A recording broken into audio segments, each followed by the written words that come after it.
Motivering alleen gaan nie vir jou resultate gee nie. Maar om op te staan en iets te doen aan jou omstandighede, dit is wat vir jou resultate sal gee. Gister stuur iemand vir my 'n boodskap en hy sê, hou op met hierdie besigheid waarmee jy te doen is. Hy sê dis 'n piramideskema, dis 'n Ponzi skema. Ek het nie 'n idee ek het al gehoor van piramideskemas en ek het al gehoor van Ponzi skemas, maar ek is nie regtig iemand wat weet waaroor dit gaan nie.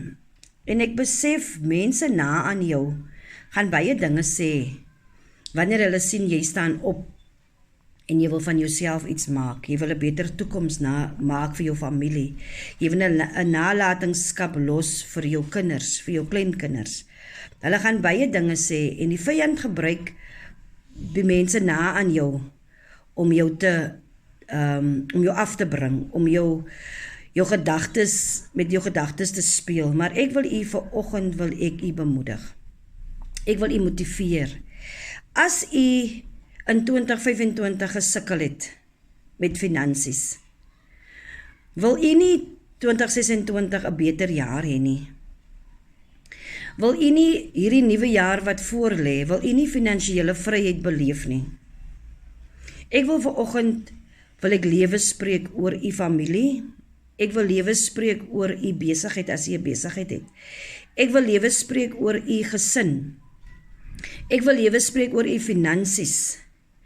En ek wil vanoggend ook u motiveer, staan op. Staan op en maak 'n beter toekoms vir u self, vir u familie, vir u gesin. U het nie nodig om te bly sit en te sukkel nie.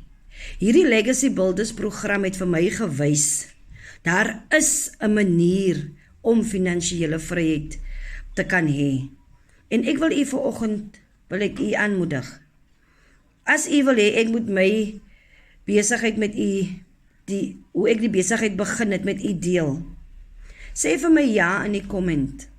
En dan antwoord ek vir u met die PDF wat ek gebruik om elke dag 'n sukses te maak van my lewe.